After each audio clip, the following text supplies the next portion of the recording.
नमस्कार नमस्कार नमस्कार, बहुत बहुत धन्यवाद। वनकम, कैसे हैं आप सब? क्या राजा की जान जो है तोते में बसती है? क्या नशेड़ी गैंग और जो बॉलीवुड माफिया है वो महाराष्ट्र सरकार पर हावी हो रहा है? क्या महाराष्ट्र में कोई सरकार नाम की चीज़ है? तो ये ऐसे प्रश्न हमारे मन में बहुत कौंध रहे हैं, गूंज रहे हैं, और इसका जवाब पाना मुश्किल हो रहा है, परंतु जो हो रहा है वो सबके सामने है। तो नमस्कार मित्रों, मैं हूं आपका होस्ट और दोस्त ललित, और इस चैनल पर जैसा मैंने आपको पहले ही बताया था कि मैं राजनीति और अर्थशास्त्र और अर्थ जगत पर चर्चा करता हूं। हालांकि अर्थ जगत पर कुछ समय से मैं चर्चा नहीं कर पाया हूं, तो आज शाम में late evening I will be doing programme on the PLI scheme which comes under the make in India programme. तो उस पर थोड़ा मैं रिसर्च कर रहा हूं, तो अवश्य उस पर मैं आऊँगा। तो आते हैं महाराष्ट्र के मुद्दे पे।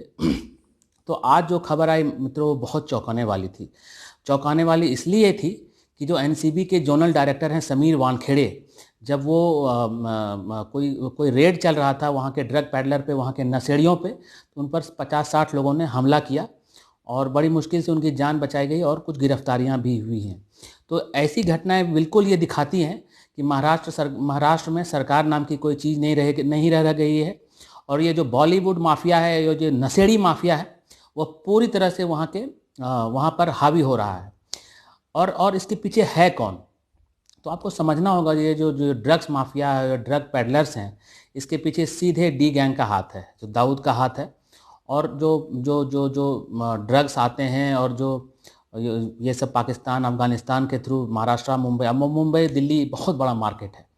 और आपने देखा ही होगा कि जो सुशांत केस में जो है बहुत सारी गिरफ्तारियां भी हुई, बहुत सारे फिल्म स्टार्स का नाम भी आया, NCB से बहुत लोगों की पूछताछ भी की गई। तो अब जो है मेरे हिसाब से गृह मंत्रालय से ये स्पष्ट निर्देश दिए गए हैं कि आप जो है उन नशेड़ियों को और उन जो ड्रग पैडलर्स हैं उनके खिलाफ कड़ी कार्रवाई करिए। तो ये बेचैनी है, ये बेचैनी है उन माफियाओं में।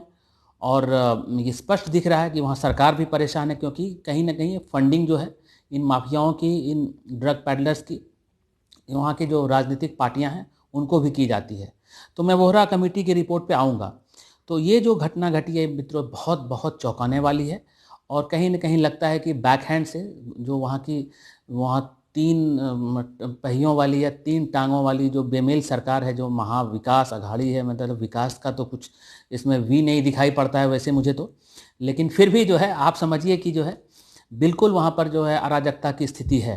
क्योंकि पिछले 6 महीनों में जितनी भद पिटी है महाराष्ट्र सरकार की, उतनी शायद किसी भी दूसरे राज्य सरकार की भद नहीं पिटी है। और देख लीजिए आप, कोरोना का कहर, सबसे बड़ी बात है कि मुंबई और महाराष्ट्र, और खासकर मुंबई जो है एक एपी सेंटर बन गया है कोरोना का, और बिल्कुल थमने का नाम नहीं ले रहा है। सरकार बिल्कुल नाकाम है, किसी भी प्रकार से जो है कोई उनके पास ना इच्छा शक्ति है, ना एक्सपीरियंस है, और चूँकि कोऑर्डिनेशन का अभाव है, अलग अलग पार्टियां हैं और उनकी प्रायोरिटीज़ अलग हैं। तो आप ये देख रहे हैं कि it is manifested in the way they have grossly failed to check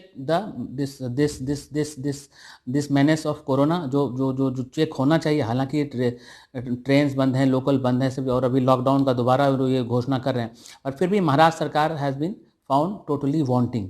तो ये एक्सपोज हो गए हैं पूरी तरीके से, और उद्धव जी वो पूरी तरह से नाकाम सिद्ध हुए हैं।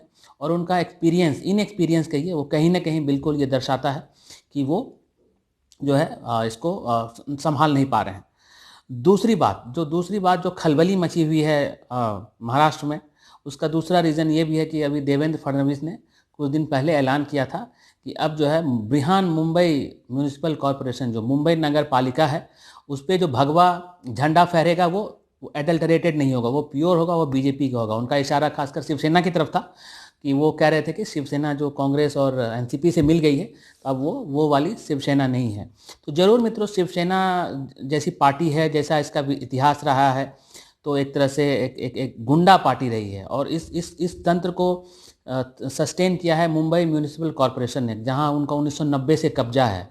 और आपको हैरानी होगी, जो मुंबई का जो बजट है 33,000 करोड़ का इस साल 2020-2021 का, वो बहुत सारे राज्यों से ज़्यादा है। छोटे छोटे राज्य से गोवा ले लीजिए, मणिपुर ले लीजिए, त्रिपुरा ले लीजिए, मिज़ोरम ले लीजिए। तो ऐसे रहे तो समझ सकते हैं कि कितनी मोटी कमाई होती है वहाँ से। और वहाँ की कार्यप्रणाली आप देख ही चुके हैं कि वो कितने एफिशिएंट हैं। जब मुंबई में बारिश होती है तो जो जो जो दावा करते थे कि हम शंघाई बनाएंगे, तो शंघाई हम लोग देखते हैं कि भारत का शंघाई कैसा है।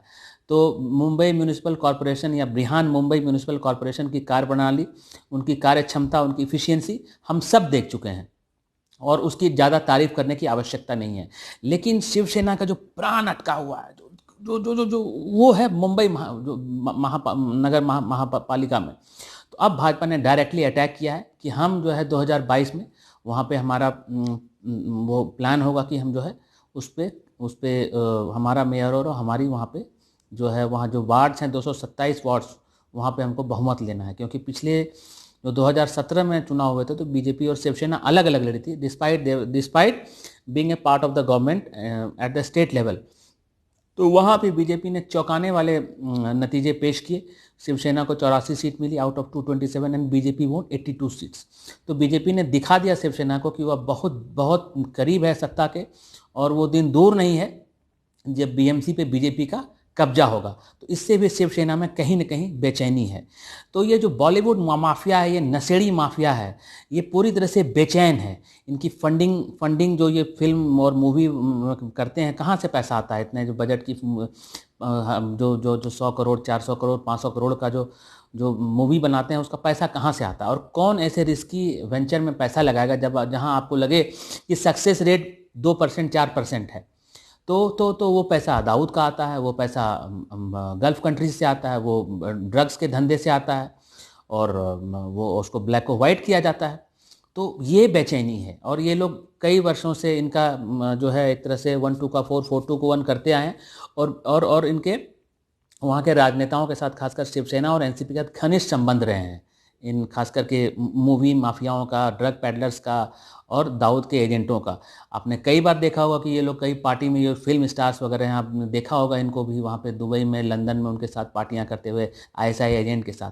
तो ये सारा जो धंधा होता है पाकिस्तान से डी कंपनी और जो ड्रग्स का पूरा कारोबार का चलता है, वहाँ पे उनके जो है लोग बैठे हुए हैं, वहाँ पे उनके गुर्गे बैठे हुए हैं। और तीसरी बात यह है कि महाराष्ट्र में जो जो जो एक तरह से अराजकता की स्थिति का तीसरा कारण है कि कांग्रेस की बेचैनी। अब आप पूछेंगे कांग्रेस क्यों बेचैन है? कांग्रेस इसलिए बेचैन है, एक तो they are facing an existential crisis कि वहाँ पर लीडरशिप नहीं है। अब छोटे सारे नेता जो है सोनिया गांधी, राहुल पे अटैक कर रहे हैं, तो इस पर मैं वीडियो बनाऊंगा। तो कांग्रेस वहाँ पर जो शिवसेना के साथ है, जो कि हिंदुत्व की पैरोकार रही है, तो उसको लग रहा है कि अब जो है मुस्लिम वोट बड़ी तेजी से खिसक रहे हैं। अभी बिहार में आपने देखा होगा, खासकर सीमांचल क्षेत्र में ओवैसी ने जबरदस्त ढंग से 5 सीटें जीती और कांग्रेस को नुकसान पहुंचाया, और उनकी सरकार बनते रह गई। 0.03% का डिफरेंस था महागठबंधन और एनडीए में। प्लस कांग्रेस को लगता है कि वहाँ सरकार तो 3 पार्टी की है, लेकिन असली वहाँ पर जो है शरद पवार चला रहे हैं, उनको फंडिंग नहीं मिलती, उनके जो पोर्टफोलियोज उनको मिले हैं तो उस विभाग को फंडिंग नहीं मिलती। अभी नितिन राउत भी कुछ समय पहले कंप्लेन कर रहे थे कि उनको फंडिंग नहीं आ रही है, जो जो जो जो एलोकेशन है बजट का। तो एक बेचैनी ये भी है कि वो कुछ कर नहीं पा रहे हैं। और सबसे बड़ा जो आप कहेंगे कि जो ये लूट खसोट के लिए ये जो बेमेल गठबंधन बना था, तो सबसे बड़ा जो इनका जो इनके लिए जो सिरदर्द साबित हुआ वो कोरोना हुआ। कोरोना की वजह से भ्रष्टाचार वैसे है, लेकिन कर नहीं पा रहे हैं उस ढंग से, और बहुत तरह से प्रतिबंध लग गया है, बहुत तरह के आपको रेस्ट्रिक्शंस लग गए हैं। लेकिन कहीं न कहीं एक अंदर से कुछ न कुछ गड़बड़ चल रहा है, और इससे साफ दिखता है कि जिस ढंग से महाराष्ट्र सरकार पेश है, क्योंकि एक डरी हुई सरकार, जिसका इकबाल ना हो, जो भीतर से डरी हुई है, और जो सोचिए जो फिल्म स्टार के ट्वीट से डर जाए, जो एक पत्रकार से डर जाए, जो अर्नब गोस्वामी को देखा होगा, उन्होंने नाटकीय ढंग से गिरफ्तार करवाया जैसे कि वो आतंकवादी हो, कंगना के घर पे चला दिया, बुलडोजर चला दिया और बोला कि उखाड़ लिया। तो ऐसे सरकार नहीं चलती है। सरकार संजीदा होती है, और सरकार, अरे ठीक है यार, लोग बोलते हैं, अगर ऐसा तो मोदी अगर करें तो सारे पत्रकार अभी जेल के अंदर हों, तो ऐसा नहीं है। तो ये कहीं न कहीं ये शो करता है, खासकर पालघर की जो घटना घटी, और उसमें भी आपने देखा होगा सरकार ने कोई किसी प्रकार का कुछ भी उसमें जो है कार्रवाई नहीं की, और एक फेस सेविंग करके 2-4 लोगों को अरेस्ट किया, और उस पर जो है वो भी नहीं किया। आप जो कह सकते हैं कि एक चार्जशीट, तो वो लोग भी जो है, तो ये स्पष्ट सिद्ध हो रहा है कि सरकार में जो है समन्वय का घोर अभाव है, और बस चलने के लिए चल रही है। तो अब देखिए क्या होता है, कैसे घटनाएं अनफोल्ड करती हैं वहाँ पे। लेकिन और अब साल भी पूरा होने वाला है इस सरकार का। तो जो सिचुएशन बन रहा है और जो अंदर से जो विस्फोटक स्थितियां आ रही हैं, तो मैं तो हैरान रहूंगा अगर उद्धव जी जो है नए साल में उनको कोई मुबारकबाद दे कि happy new year mister chief minister. देखिए ये सरकार कब तक चलती है, लेकिन जब तक चलेगी तब तक महाराष्ट्र की जनता त्राहिमाम कर रही है कि भाई मुझे कोई बचाओ, कोई बचाओ। न सैलरी मिल रही है लोगों को, बिजली के बढ़े हुए बिल आ रहे हैं, और भ्रष्टाचार का बोलबाला है, और सरकार में बिल्कुल भी समन्वय नहीं है। तो ऐसी सरकार का जाना ही उचित है।